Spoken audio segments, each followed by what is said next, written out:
U is die begin en die einde. Ja, ons weet sommer in Genesis 1 vers 1, waar daar staan in die begin, het die Here die hemel en die aarde gemaak. Daar tussenin is daar hierdie klein skriffie, Alef Taf. En so, dink ek amper 14.000 keer in die woord, Alef Taf, reg deur die woord. U is die begin, U is die einde. Alles gaan oor U. Alles gaan oor U, Koning Yeshua. En daarom vir ons vra, Vader, hier by Houtkruis, hier waar ons vanoggend ook by mekaar kom, ons wil net opkyk na U, Koning Yeshua. U is ons Rabboni, U is ons leermeester, en voor U kniel ons alleenlik. U is die skepper van hemel en aarde, en ons loof en ons prys U. Koning Yeshua, ek bid dat U vanoggend elke woord wat gespreek word uit die troonkamer, ja Vader, soos U my in hierdie week leer, word ek wakker, en al wat in my brand is, just to be your messenger, net U boodskapper, net U boodskapper vanuit die troon, U woord.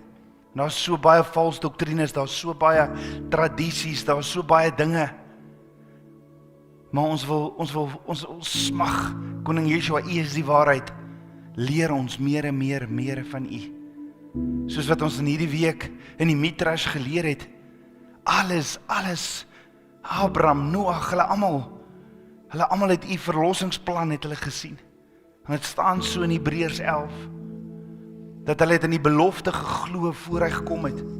En Yeshua, U is die belofte. Maar hulle het in U geglo, nog voor U gekom het. U het gekom en daarom glo ons nog steeds, ons glo is nog altyd geloof. Dankie, Koning Yeshua, U is ons alles. U is die begin, U is die einde. Ons eer U.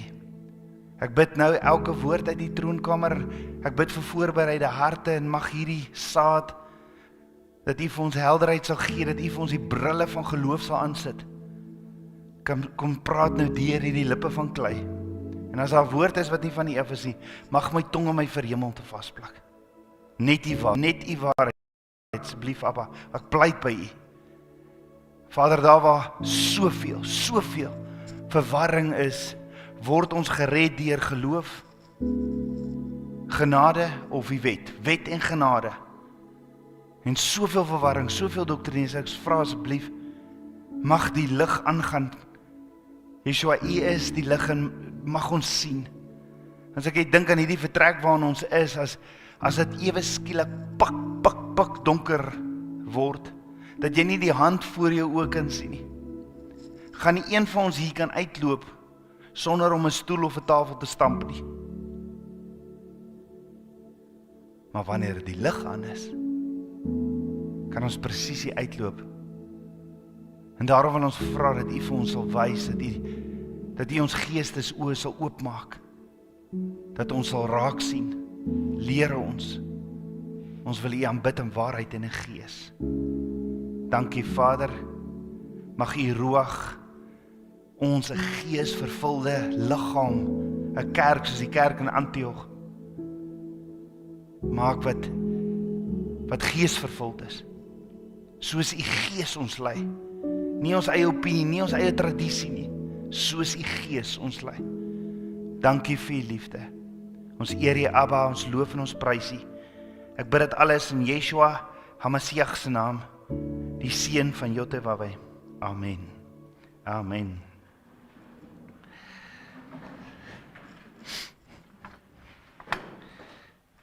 As hy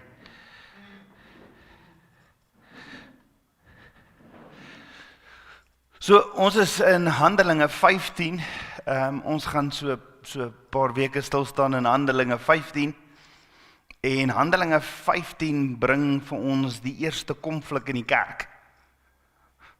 Jy sien, ons het tot dusver geleer dat die kerk 'n geesvervulde kerk was in Antioch, wat begin het 7 jaar na die Jerusalem kerk begin het, en hoe Paulus en Barnabas hulle uitgegaan het, en ons leer al die amazing dinge in die kerk, maar nou kry ons so 'n bietjie konflik binne in die kerk. En hoe hanteer ons dit? So ons gaan van alle kante af kyk, wat hier gebeur. Vandag gaan ons net so 'n bietjie van 'n fondasie lê en dan gaan ons daar bou. So as jy vrae het na vandag, as jy vrae het, moet jy weet dit kom, dit was maar net die fondasie. Ons gaan hier opbou. En ek weet, ek gaan vrae kry na die tyd. So ek wil vir jou sê ons gaan daarop aangaan. Ons het ongelukkig net 'n sekere beperkte tyd. Andersins het ons heel oggend hier spandeer. Maar ons gaan hier opbou. So die vraag is, word ons gered deur die wet of genade? En dit was 'n probleem in Handelinge 15. Wat genoem word die kerk in konflik of wet of genade. En wat ook al die titel, die kern van hierdie hoofstuk 15, en dis baie belangrik, hoe word 'n mens deel van die liggaam van Yeshua? Hoe word jy deel? Is dit deur tradisies? Is dit deur sekere rituele, of is dit net geloof in Yeshua? Of is dit geloof in Yeshua plus? So ons het in Handelinge 13 tot 14 die werk van die Heilige Gees gesien in die uitbreiding van die vroeë kerk. Ons het gesien hoe die evangelie van Jerusalem tot by Rome versprei het. Ons het gesien hoe Paulus en Barnabas hulle die eerste sendelinge reis voltooi het in die kerk in Antioch, waar Paulus en Barnabas geplant was. Hulle was geplant in Antioch en toe is hulle uit met die sendingsreis en hoe hulle na verskillende plekke toe gegaan het. Ons het gesien hoe hulle selfs vir Paulus gegooi het met klippe. Dit was nie 'n maklike rit nie. Ons het gesien hoe 'n belangrike rol gespeel is in die eerste kerk, waar daar 'n brug gebou is tussen Joodse gelowiges en die heidene nasies. Want ons weet, en ons het dit gesien in Handelinge 10, Yeshua het vir Petrus die sleutels van die kerk gegee en hoe hy vir Kornelius, hulle die eerste heidene in die kerk in laat kom het. Maar dit het so 'n bietjie van 'n probleem veroorsaak. Want ons lewe almal met oogskille voor die oë. En ons lewe almal in sekere tradisies. Ons het ook gesien hoe Paulus en Barnabas die evangelie na Siprus en Galasië gebring het, gemeentes gestig is, ouderlinge aangestel het en die gelowiges versterk het in hulle geloof. En daarna het hulle teruggekeer na Antioche, waar hulle saam met die gemeente waar hulle geplant is, toe 'n tyd van rus, van bediening ervaar het. En dit was toe nou nie so rustig nie. Dit was toe nou nie so rustig nie, want toe is dit 'n oorlog binne in die kerk. Maar in hierdie tydjie van rus ontstaan daar toe hierdie probleme, 'n probleem wat gereeld in die kerk vandag ook ontstaan. Jy sien die feit dat heidene, nie Jode, in die kerk ingekom het spanning laat ontstaan. Dit het spanning laat ontstaan. En dit was vir baie Jode baie moeilik om te aanvaar. Jy moet verstaan, die Jode het absoluut geglo in die geloof wat hulle op daardie stadium gehad het. Wat 'n geloof het hulle op daardie stadium gehad? Judaïsme. Bestaan daardie geloof vandag nog? Ja. Hulle werf nog steeds. As jy in Jerusalem, as jy saam met ons op 'n toer gaan Israel toe, wat ek glo ons gaan volgende jaar doen, as jy saam soontoe gaan, baie kere kry jy 'n Joodse toerleier en hy probeer alles in sy vermoë om jou te konvert Judaïsme toe. Hy probeer. Ons moet hom net so 'n bietjie nou en dan so 'n bietjie stil maak en sê vir hom, wow. Want hy sal alles probeer doen om mense te kry om die geloof van Judaïsme te aanvaar. En dis wat gevaarlik is. Dis wat gevaarlik is, daar's baie mense wat Israel toe gaan en dan begin hulle leer en die persoon wat hulle leer hulle oor Judaïsme en daar's amazing dinge wat ons leer want die woord sê in Sagaria 8 dat ons gaan aan die Jode vashou aan hulle tsitsies om ons te leer oor covenant. Nie oor Judaïsme nie.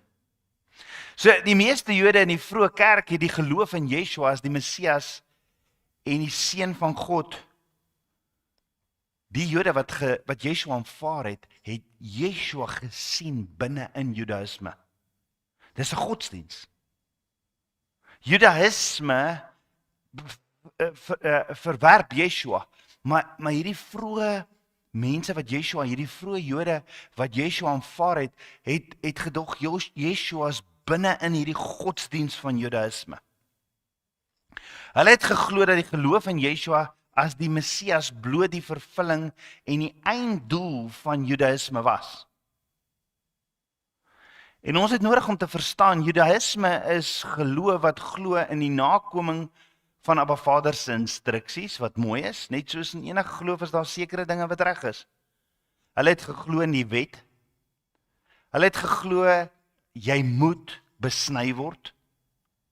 Hulle het geglo in offers en seremoniële reëls.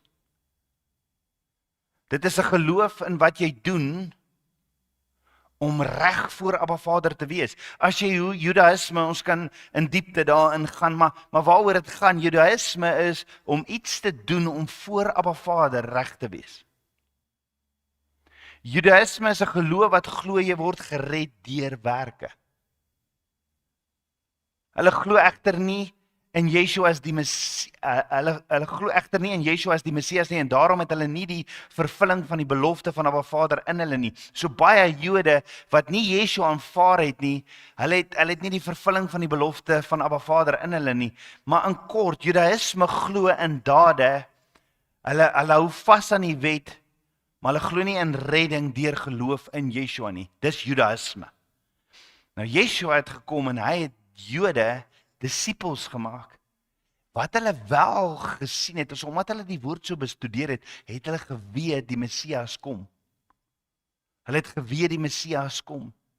Hulle het ook geglo dat 'n heiden eers die geloof van Judaïsme moet aanneem om deel te wees van die volgers van Yeshua. Dis wat sommige gedoen het in hierdie kerk.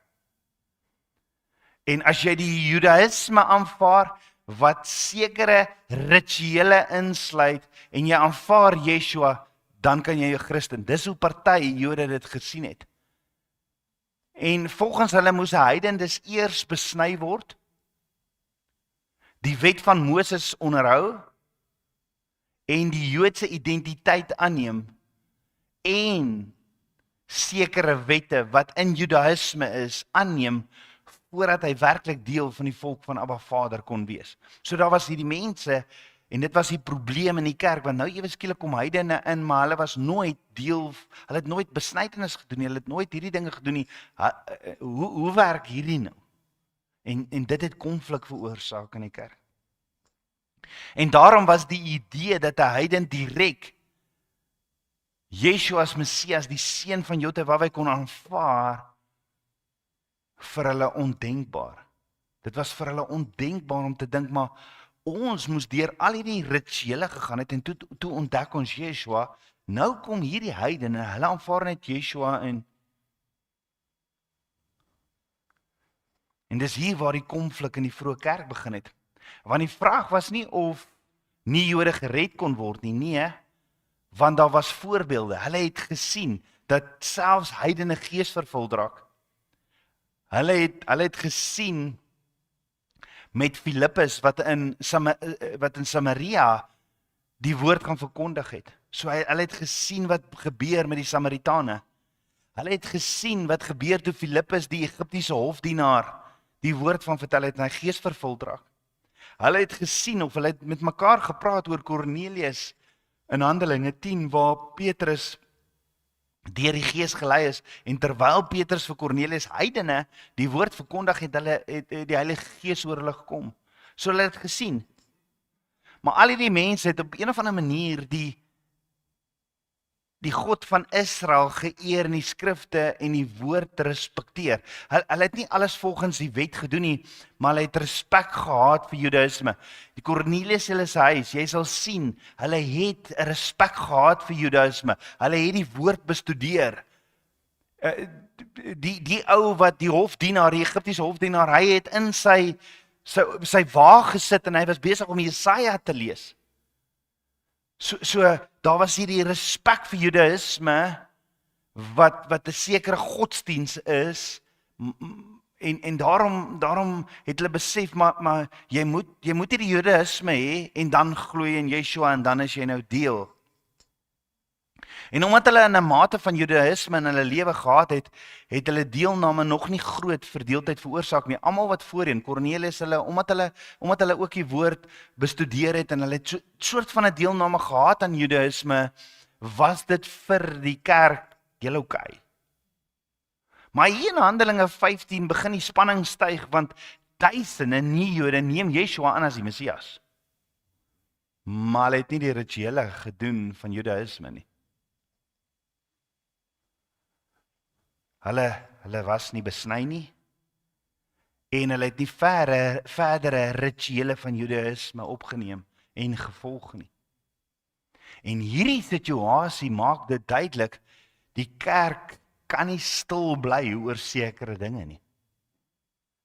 En die vraag moet openlik beantwoord word 'n mens gered en geregverdig deur net in Yeshua te glo, of moet jy eers deur Judaïsme rituele, hulle sienings, hulle opinies, hulle doktrines, soos besnydenis, deurgaan om verlossing te ontvang? So begin die bespreking van want wat toe gebeur het is, daar wat 'n klomp mense in Antiochië gekom en hierdie verkondig dat jy moet Judaïsme kom, en so raak hierdie toe nou 'n konflik binne in die kerk in Antiochië, en so besluit die kerkraad nie, ouderlinge, maar kom ons gaan Jerusalem toe waar die eerste kerk begin het, kom ons sit almal saam daar, en dit is waar die eerste kerkraadsvergadering plaasvind in Jerusalem. 'n Vergadering van apostels en ouderlinge wat saamgekom het om te sien wat Yeshua al eintlik vir ons duidelik gemaak het, dat hy die Heilige Gees aan Jode en heidene gee.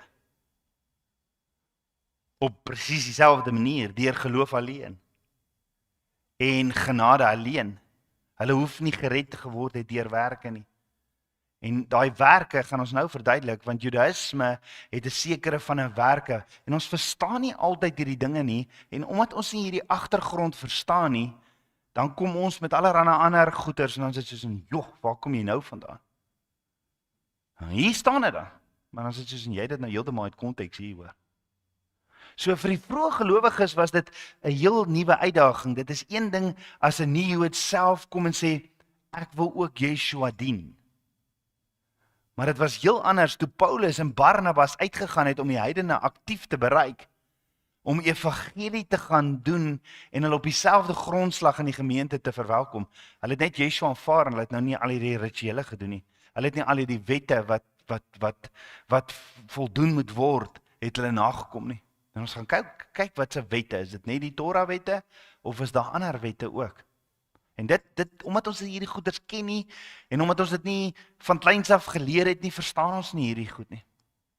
So vir baie Jode was dit skokkend en ongemaklik. Ja, ons doen nou al vir jare hierdie so. Ons doen al vir jare hierdie so. Nou kom hier net mense ingestap. Hulle het amper gevoel dis so bietjie disrespekvol. Jy sien, hierdie Jode het van kleins af groot geword met Judaïsme. Hulle het groot geword met die Torah. Van 5 tot 13 het hulle geleer die Torah. En hulle het gestreef na heiligheid. Hulle het offers gebring en feeste gehou en hulle was besny. En nou sien hulle hierdie heidene wat vroeër in hulle lewe afgode gedien het en hulle ontvang dieselfde seëninge en erfdeel deur net te glo in Yeshua. En dit het vir hulle eenvoudig onregverdig gevoel. En so het spanning ontstaan. Sommige Jode het gevoel dat die heidene te maklik die koninkryk binne gaan.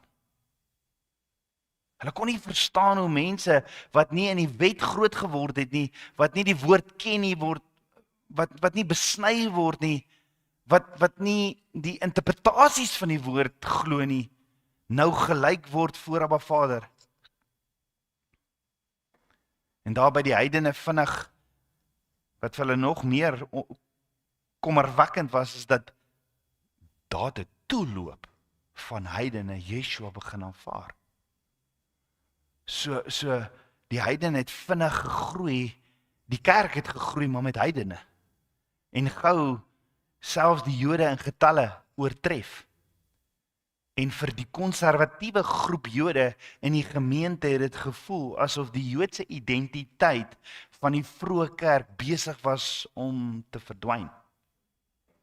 Hulle het bang geword dat alles wat hulle geken het en alles wat hulle gehou het, verlore sou gaan. En daarom het hulle probeer om die proses te stop en ten minste om te beheer sodat hulle kon hê dat redding net op die manier verkry sou word wat hulle geken het. Ek meen, ons het van 5 jaar tot 13 het ons die Torah geleer en ons ken nou al hierdie rituele en ons ken al hierdie ekstra goeder van ons het nie almal 'n Bybel gehad nie, so ons het geleer by rabbies en dit is die proses en toe ontdek ons Yeshua. So julle moet dieselfde, dis wat hulle gedoen het. Hulle het gesê, ja, maar Vader kan die heidene red. Dit is duidelik. Ons het gesien dat die Heilige Gees op hulle kom. Maar as hulle Abba Vader wil dien, moet hulle eers die ritueel van Judaïsme aanneem. Hulle moet eers besny word, die wet onderhou. Ons gaan kyk watter wet praat hulle van gedeeltelik. Die wet wat Abba Vader vir Abba Vader se woord. Hulle moet sekere tradisies, daar was verwag dat hulle sekere tradisies aanleer. En dan kan hulle deel word in die liggaam van Yeshua. Met ander woorde, die deur van verlossing is oop, maar voor die deur staan Judaïsme, godsdiens. As 'n sifdeur, waardeur jy moet gaan. En dit was die siening van hierdie konservatiewe Jode op daardie stadium. En dit het daartoe gelei dat Paulus en Barnabas beskuldig geword het dat hulle tradisie afbreek. Ek kan nie verstaan dat mense, hoe meer jy hierdie leer, en hoe meer jy Paulus se briewe eintlik leer, dat mense sê, Paulus het gesê, Yeshua die wet kom wegvat nie, ek verstaan dit in elk geval nie, maar dit het gelei dat Paulus en Barnabas beskuldig is dat hulle tradisie afbreek, dat Israel se afsondering vernietig word en dat hulle die gemeente onrein maak deur heidene op dieselfde vlak in te bring en deel te maak. En hierdie spanning het uiteindelik die eerste groot kerkraad in Jerusalem laat bymekaar kom. Kerkraadsvergadering. En die vraag wat beantwoord moes word was eenvoudig. Hoe word 'n mens gered? Deur geloof alleen of deur geloof en plus al die rituele sekere sienings wat hulle gehad het.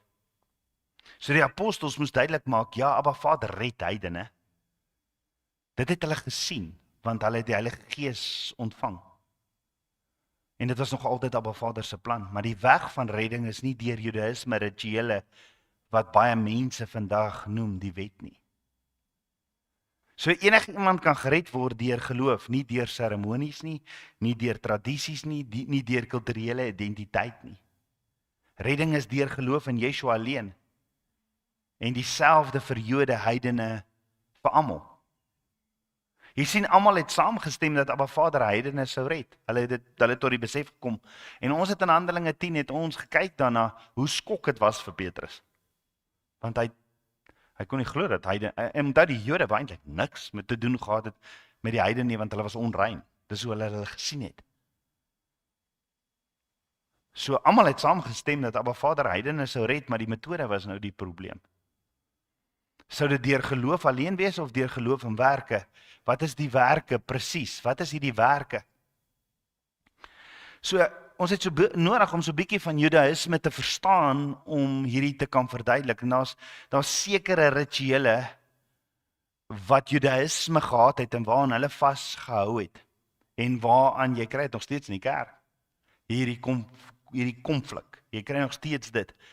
En dit is waar Judaïsme inkom en hulle het 3 rituele wat hulle sê jy moet doen om ook te glo in Yeshua. Die eerste een is die besnyding van mans. Dit is 'n Judaïsme ritueel. Jy kan nie die geloof van Judaïsme aanneem as jy nie besny word nie. Kan jy 'n Christen word, 'n volger van Yeshua sonder om besny te word? Daar's mense wat glo dit is nie so nie. Jy moet besny word. So ons gaan kyk daarna. As ek sê, ons bou net die fondasie vandag. Die tweede ritueel was die blootstelling aan 'n mikwe. 'n mikwe. Nou 'n mikwe was 'n rituele bad in Judaïsme om suiwerheid te bewerkstellig. Amper soos doop, maar jy het deur hierdie mikwe gegaan vir 'n suiwering, om 'n suiwering te bewerkstellig. Ons gaan kyk daarna. Dan derdens ook, het hulle geglo dit gaan oor werke, oor die werke van die wet en die Torah, soos sekere Torah. Nou ons moet verstaan, as ons kyk na die wet, dan ja, dis Torah, maar wat ons nie altyd weet nie, is dat Judaïsme het 'n ander wet ook. Ons verstaan dit nie altyd nie, want ons ken dit nie. Maar ek gaan vir jou verduidelik dat ons het dit ook.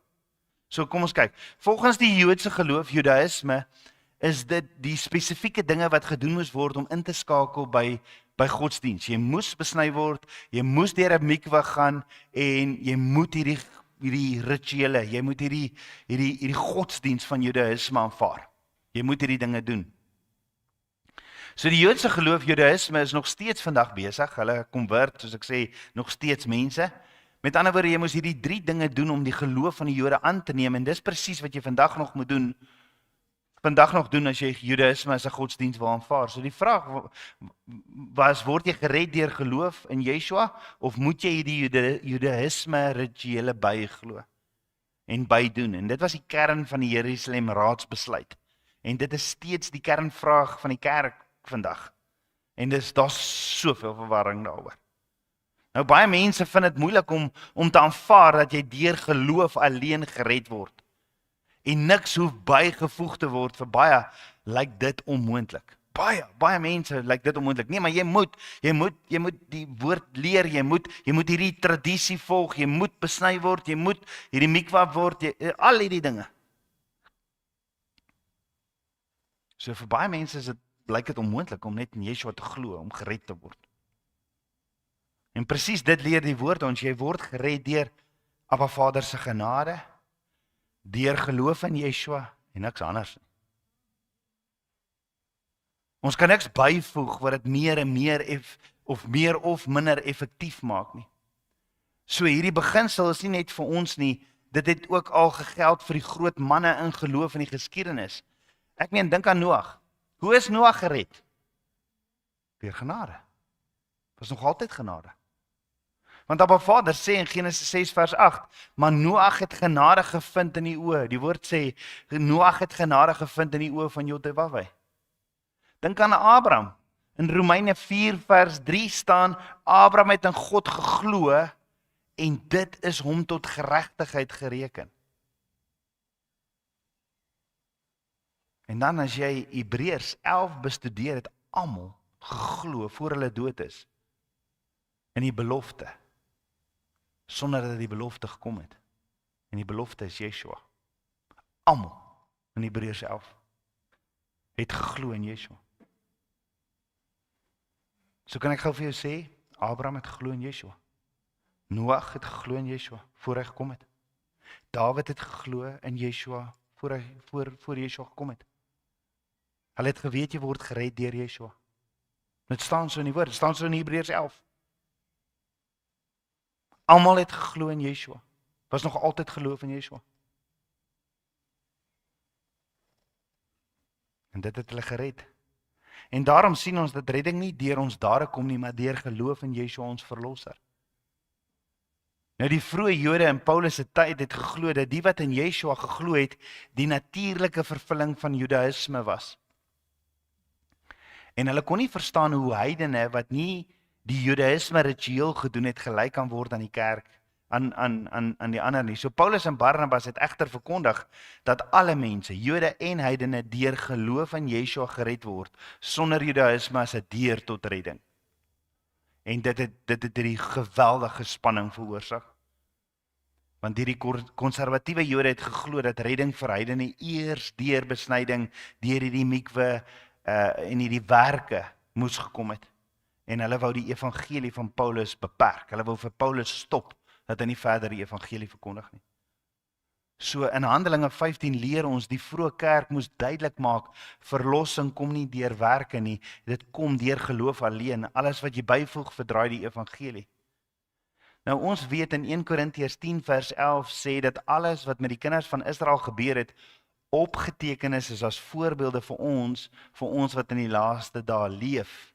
En Abba Vader gee vir ons hierdie amazing mooi prentjie van verlossing in sy woord. Alles wat met die kinders van Israel gebeur het, was soos hierdie prentjie wat hy ons leer. So kom ons kyk na hierdie prentjie van verlossing wat Abba Vader self in die woord vir ons skilder. Ons weet die kinders van Israel was in Egipte vasgevang vir 430 jaar. Slawe onder 'n harde meester. En wat het hulle gered? Hulle werke. Wat het die kinders van Israel gered? Die bloed van die lam. Hulle moes die bloed van die lam in die deurkosyne gesit het. Dis wat hulle gered het. Moses het hulle nie eers gesê, hoor hierso, voor ons hier uit Egipte gaan. Hierso is al die instruksies nie. Dis nie wat hulle gered het nie. Dit was die bloed van die lam wat hulle gered het. Moses het nie eers die 10 gebooie gegee gesê, as julle dit hou, sal God julle kom red nie. Nee, hulle roep uit, hulle het uitgeroep na Abba Vader, en hulle is verlos deur die bloed van die lam, nog voor hulle iets kon doen om dit te verdien. En dit is die evangelie. En dan weet ons, trek hulle deur die Rietsee, en 1 Korintiërs 10 sê, dis die doop, deur die Rietsee is die doop, en toe is hulle op pad na die berg Sinai, waar hulle toe covenant kry. Want as jy in verbond kom met hom, dan wil jy hom gehoorsaam uit liefde uit. So jy is gered deur die bloed van die lam, nie deur werke nie. Maar soos wat jy gered word en gevul word met die Heilige Gees, wil jy in covenant, in verbond, saam met hom stap. Maar hoor gou-gou, voordat Abba Vader vir hulle hierdie groot verbond gegee het, by berg Sinai, die ketubah, die huwelikskontrak, op pad na berg Sinai, gee hy vir hulle 3 eenvoudige instruksies. Hoekom? Daar was net 3 instruksies, vandat hulle gered is, was daar 3 instruksies wat Abba Vader, 3 wette wat saam met die manna wat gestuur is gekom het. En dit is asof Abba Vader sê, kom my kinders leer om my stem te hoor, om my te vertrou en om my hart te verstaan. Kom leer hierdie verbond. Want hoor gou, gehoorsaamheid begin nie by reëls nie. Dit begin by vertroue. So die eerste instruksie wat Abba Vader vir hulle sê, versamel vir julle hierdie manna, elkeen 'n omer per persoon, is 'n sekere mate per persoon. Dit sien ons in Eksodus 16 vers 17. Maar sommige het Abba Vader nie vertrou nie. So wat gebeur het as Abba Vader sê deur Moses, sê vir die kinders van Israel, hulle is op pad berg Sinai toe. So daar gaan manna wees vir julle elke dag. Elke een moet 'n emmer, 'n omer, gaan versamel. So kan ek jou vra, wat doen die kinders toe? Wat doen sommige mense, die vrate? Hulle vat meer as die emmer. Nee, jy kry dit nog steeds vandag. Want wat as Abba nie môre bring nie, so ek gaan nou net sorg vir myself vir vandag. So sommige het Abba Vader nie vertrou nie en het meer gevat. Ander het toe nou minder gekry, omdat die wat meer gevat het. Maar wat amazing was, wat hulle nie kon verstaan nie, is, wanneer hulle by die tente gekom en dit gemeet het, was dit presies reg. Elke maat was presies reg. En dit was 'n wonderwerk op sigself. So Abba Vader leer hulle, hy voorsien, hy is die bron, moenie jou sekuriteit in jou eie hande probeer vasgryp nie.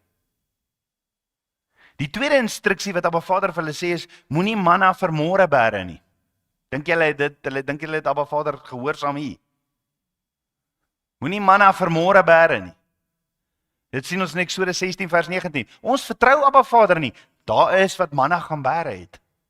Maar wat as hy nou nie môre voorsien nie? So toe hulle dit probeer bære het, omdat hulle Abba Vader nie vertrou het nie, het dit bederf geword, dit het vrot geword. En wat is die les? Geloof is daagliks. Daagliks. En dis hoekom Yeshua sê, moenie worry oor môre nie. Net soos genade, net soos gehoorsaamheid, ons leef uit Abba Vader se hand vandag. Die derde instruksie wat Abba Vader gegee is, op die Sabbat word geen manna ingesamel nie. Dink julle dat Abba Vader hier vertrou? Maar hulle het nog steeds gegaan op die Sabbat om te kyk of daar manna is, nou was hy. Eksodus 16 vers 27. Toe hulle gaan soek het, is daar niks. Wat leer Abba Vader ons hieruit? Rus is deel van geloof. As ek Abba Vader vertrou vir die rusdag wat hy ingestel het, is dit deel van my geloof. Jy leef nie net om te werk nie, jy leef om in Abba Vader se teenwoordigheid te wees.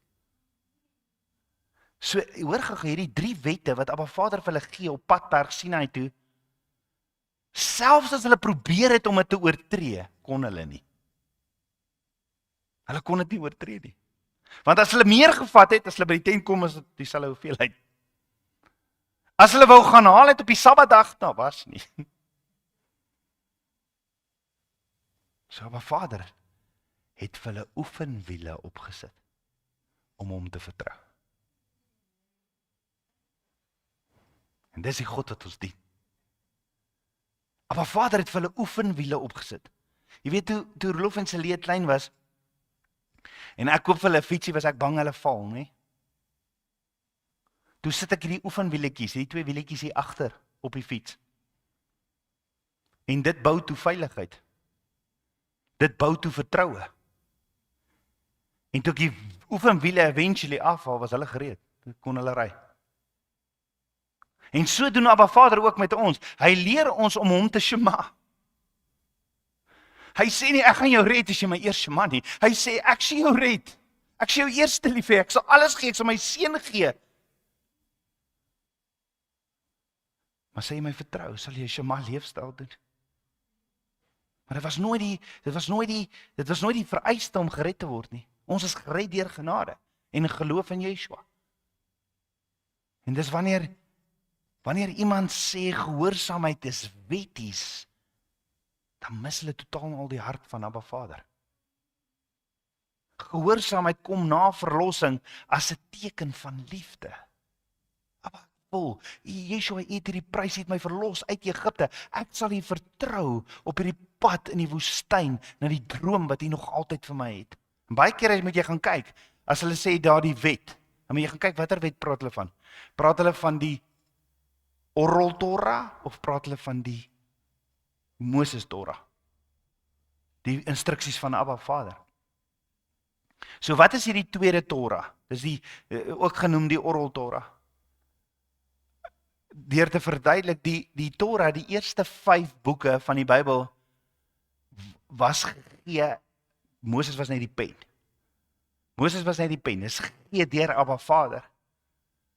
En om so Torah te kon kry, die 5 eerste boeke wat Moses geskryf, hy was net die pen in Abba Vader se hand, om so ding te kon kry, om so woord te kon kry, al waar dit beskikbaar was in die sinagoges. Daar was nie vir almal 'n Bybel nie. Mense moes na die sinagoges toe gaan om die woord van Abba Vader te hoor. En ons weet, Yeshua self het ook na die sinagoge toe gaan om die Torah te lees. Ons weet dit. Yeshua het na sy 40 dae vas na die sinagoge toe gegaan en die boek Jesaja oopgerol en toe lees hy Jesaja 61 vir hulle. En dit het die fariseërs en die skrifgeleerdes so kwaad gemaak dat toe hy vir hulle sê, maar hierdie wat vandag gelees het in Jesaja 61 gaan oor my, dat hulle hom van 'n kraans wil afgooi. Dit kan jy gaan lees in Lukas 4 vers 17. Hoekom kon hulle Yeshua, want die woord sê, Yeshua het vir hulle gelees in die sinagoge, Jesaja 61, en toe sê hy vir hulle, dit gaan oor my, dis ek, hierdie word vandag vervul. En dan sê die woord, hulle wil hom teen 'n kraans gaan afgooi. So ek sien hierdie prentjie, hier vat hulle vir Yeshua aan, hulle gaan sit hom by 'n kraans, en hulle wil hom afgooi. En hier draai hy om en hy loop. Hoekom kon hulle hom nie afgooi nie? Hy het die sonde gehad. Maar my punt is, mense het nie rondgeloop met 'n Bybel onder hulle arm nie. Want daar was nie kopieë nie. Hoekom? Want as jy 'n kopie van die Torah wou besit het, moes jy 'n hele kudde lammetjies gaan slag het. Jy moes barrels ink nodig gehad en dan het jy nog 'n skrifgeleerde nodig gehad om vir 5, seker 6, 7, 8 jaar vir jou die Torah te skryf. En dis al hoe jy 'n kopie van die Torah kon kry. Net 'n koning van 'n land, net sekere sinagoges en die baie ryk mense het 'n Torah besit. So in Deuteronomium 17 vers 18 tot 19 sê Abba Vader, 'n koning van 'n land moet 'n Torah hê. Hy moet vir homself 'n Torah laat skryf sodat hy kan leer elke dag, sodat hy kan gewoond raak en dat hy gehoorsaam kan raak daaraan. En jy sien hoe belangrik is hierdie? 'n Koning van 'n land moet 'n Torah hê. Wat noem Abba Vader ons manne? Dis net priester. Koning, priester en profeet. 'n Koning moet 'n Torah hê. Hoor wat sê hy? 'n Koning van 'n land moet 'n Torah hê. Hy moet vir homself 'n Torah laat skryf sodat hy kan leer elke dag, sodat hy gewoond raak en dat hy gehoorsaam kan raak daaraan. Want dis die man se rol van die begin af. Die man se rol was om in die woord te bly. So die mense op straat het nie toegang tot die Torah gehad nie en so het die fariseërs en die skrifgeleerders die Torah gaan lees by die sinagoges waar hulle kon een kry en dan teruggegaan na die mense toe en dan het hulle vir hulle geleer. En dis so 'n telefoontjie. Ek het dit nou net al gelees, nou, as ek daar by die mense kom, dan sit ek so bietjie by, net dat hulle bietjie moet verstaan, nê. En dit was 'n probleem, want die mense kon nie gaan naslaan en kyk, soos vandag, of het daar staan, wat het die fariseërs en skrifgeleerdes geleer het nie. En daarom moet ons, na elke diens of elke preek wat ons lei, moet ons self gaan kyk, staan dit daar. Dis ons verantwoordelikheid. So, maar kan jy sien hoe die vyand ingekom het om te kom steel? Want so die fariseërs en die skrifgeleerdes vir die mense dinge bygeleer wat glad nie in die woord gestaan het nie. En dan het hulle dit genoem wet.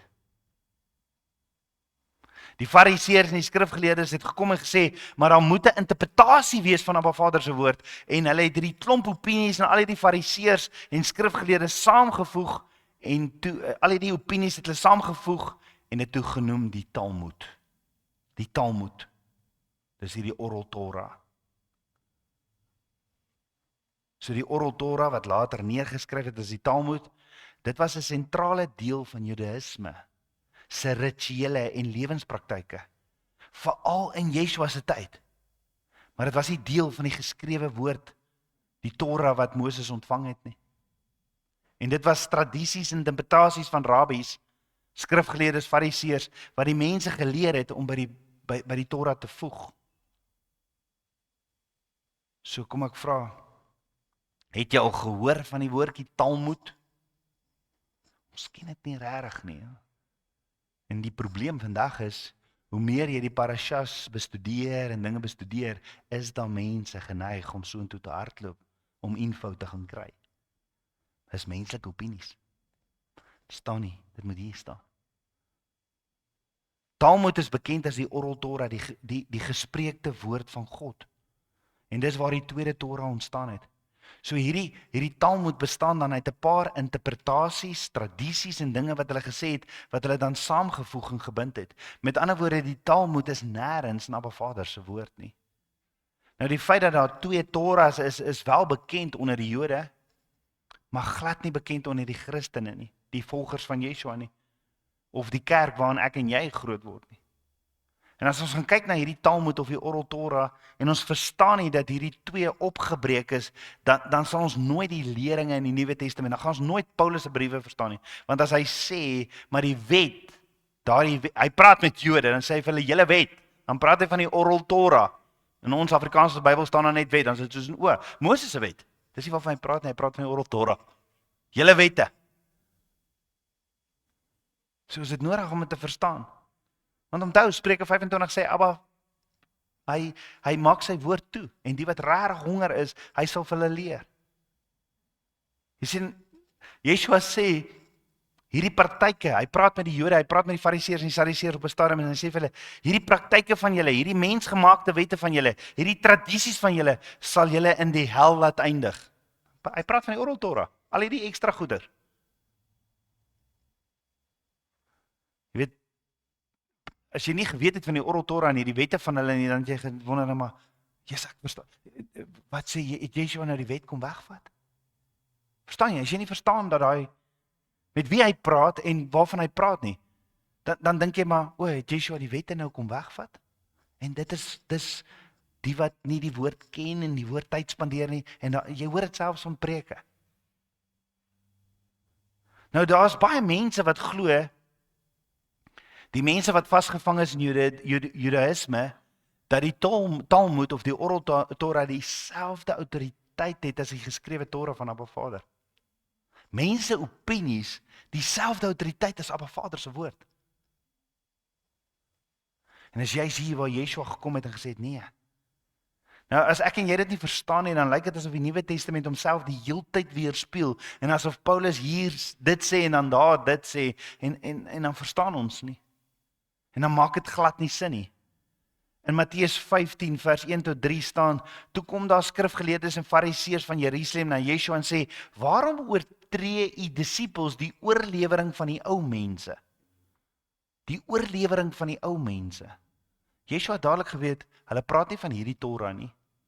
Want hulle vra vir Yeshua, waarom oortree u disippels die oorlewering van die ou mense? Waarom oortree u disippels die wet? Hulle het nie gepraat van hierdie wet nie, hulle het gepraat van die Oral Torah. En dan sê hulle verder, want hulle was nie hulle hande as hulle brood eet nie, maar hy antwoord en sê vir hulle, waarom oortree julle die gebod van God terwille van julle oorlewering? Met ander woorde, waarom maak julle al hierdie tradisies en opinies en lewe daarvolgens vir julle oorlewing? Yeshua antwoord die fariseërs en skrifgeleerdes dadelik terug en sê, hoekom verontagsaam julle Abba Vader se woord deur julle tradisies, deur julle gebruike, julle opinies? En hierdie tradisies is menslike opinies. Met ander woorde, dis hierdie prentjie van waar Abba Vader sy kinders lei uit Egipte. Hulle is verlos deur die bloed van die lam. Hy lei hulle tot by Berg Sinai. Hy gee vir hulle uit liefde uit die huwelikskontrak, die Torah. En die fariseërs en die skrifgeleerdes kom en sê, nee, kom ons wys julle wat het Abba Vader eintlik bedoel.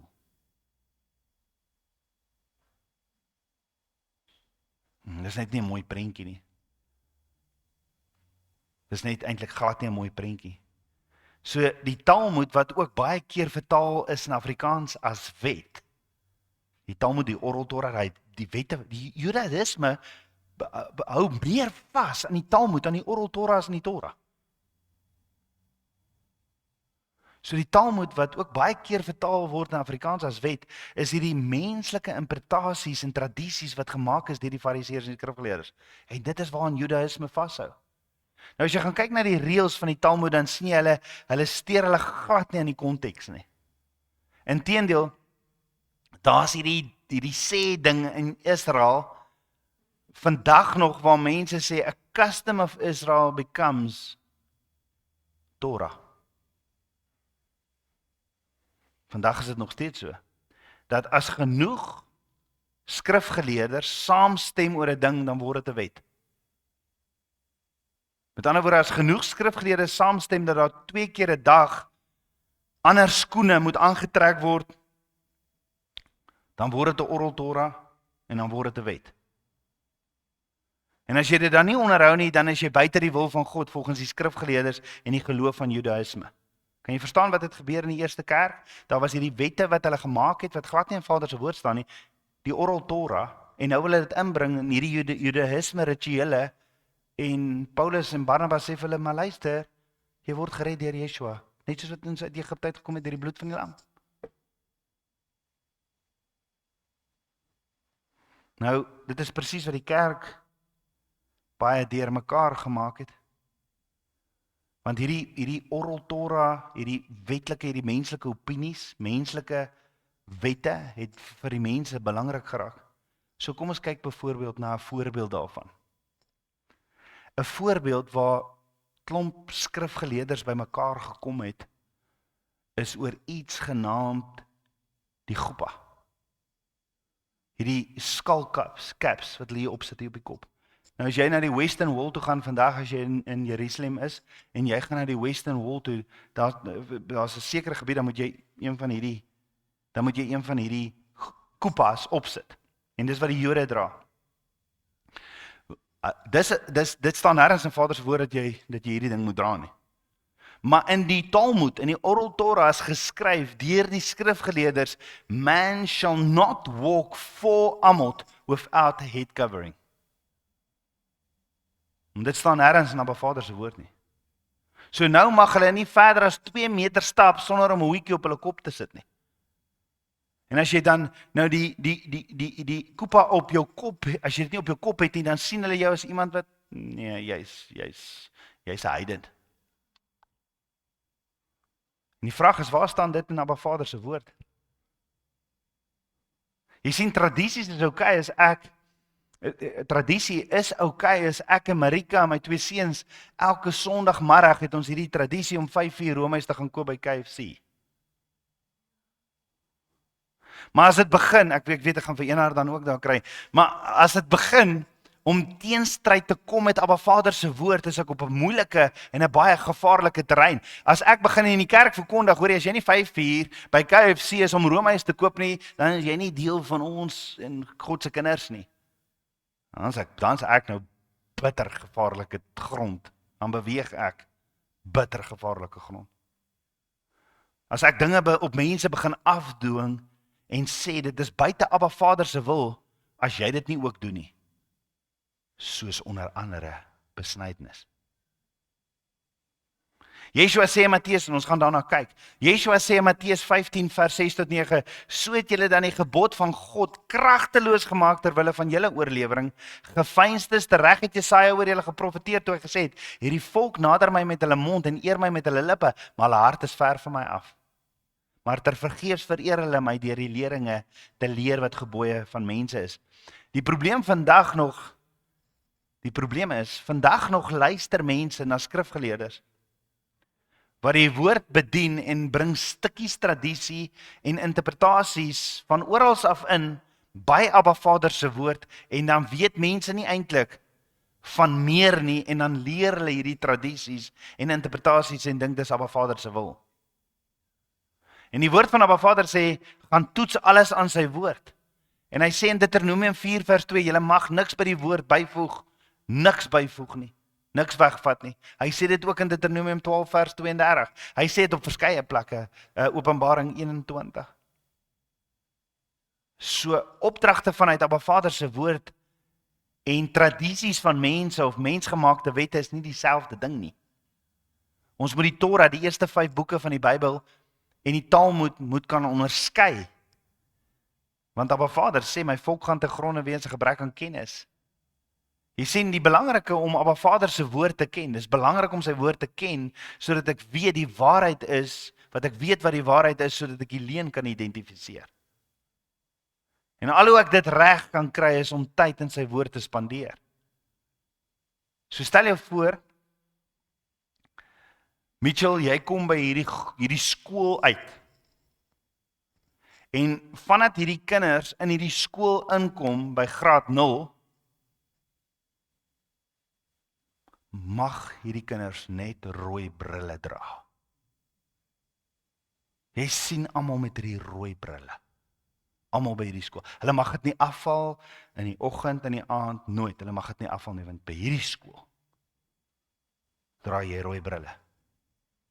So hulle dra dit oral waar jy gaan, en nou begin jy hulle identifiseer, jy sien al die kinders met die rooi brille.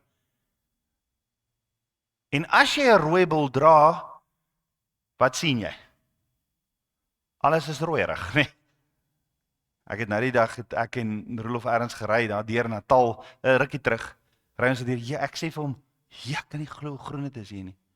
Hy sê, ja. Ek sê, maar, dis besonder groen.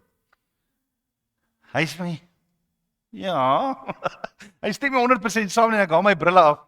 Besef ek, o, ja. Sê ek vir hom, kyk gou hier. Sê, Jesus papa, dis besonder groen. Dis besonder groen.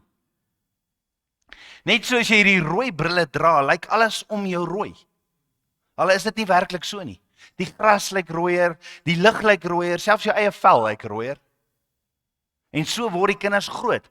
Hulle groei groot en hulle glo die wêreld is rooi. Want dit is die skool waarin hulle is. Nie omdat die wêreld regtig Hulle het dit nooit gaan ondersoek nie, maar omdat dit wat hulle geleer het om te sien rooi is. Nou stel jou voor, iemand kom eendag in die skool in en hy dra geen bril nie. Hy kyk rond en hy sê nee, maar wag. Jog, die gras is groen, die lug is blou, die bome is bruin en groen en die wêreld is vol kleur. En al hierdie kinders met hierdie brille lag vir hom, almal met hulle brille op en sê nee, jy's verkeerd. Ons sien hoe dinge regtig is. Kom net, sit net jou bril op. Alles is rooi. Want ons leraars het vir ons gesê, ons ouers het ons geleer. Hoe durf jy nou anders te dink? Maar dan vat hy 'n kind baie saggies en hy vra net een ding. Haal net vir 'n oomblik jou bril af. Kyk 'n bietjie. En wanneer die kind die bril afhaal, staan hy stil, sy mond hang oop, want hy sien vir die eerste keer ware kleure in die wêreld. Hy het nie argument nodig nie. Hy het nie 'n professor nodig nie. Hy het nodig met die regte fokus. Hy het nodig om oë te kyk. Hy het nodig om uit die perspektief van Vader te kyk. En die punt is, baie van ons het die Bybel geleer met rooi brille. Brille van tradisie. Brille van so het ons nog altyd gedoen. Brille van die dominee het so gesê. Brille van mensgemaakte en godsdienstige aannames. En soos die kinders het ons nodig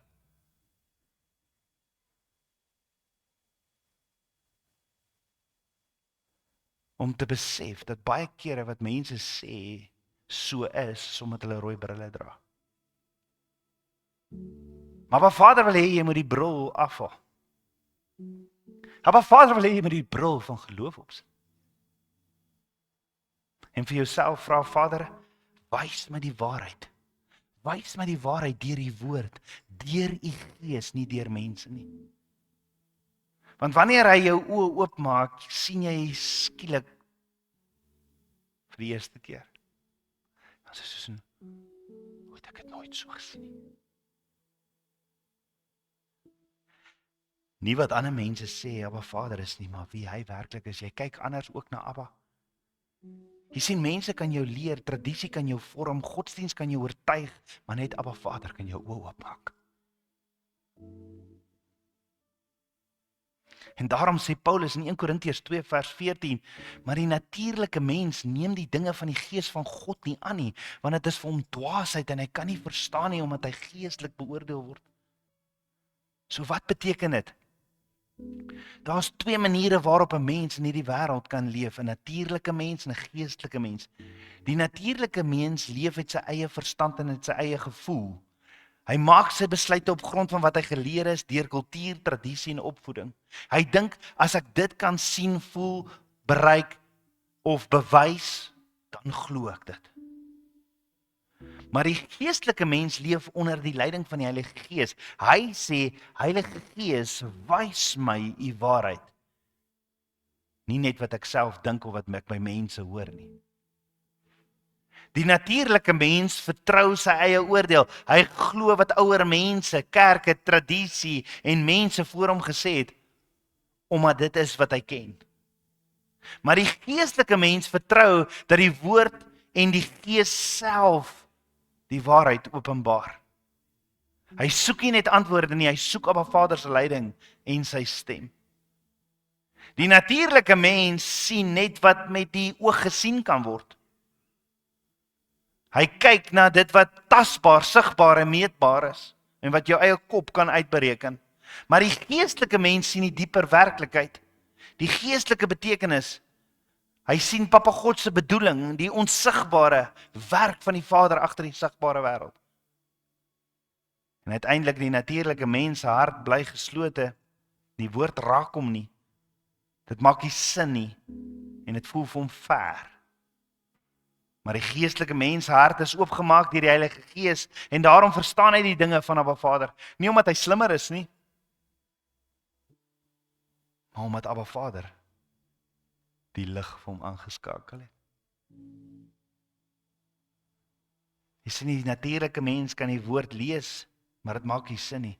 Hy hoor dinge van geloof, gehoorsaamheid en heiligheid, en hy hoor dinge van die koninkryk, en dit klink vreemd, en dit klink onprakties.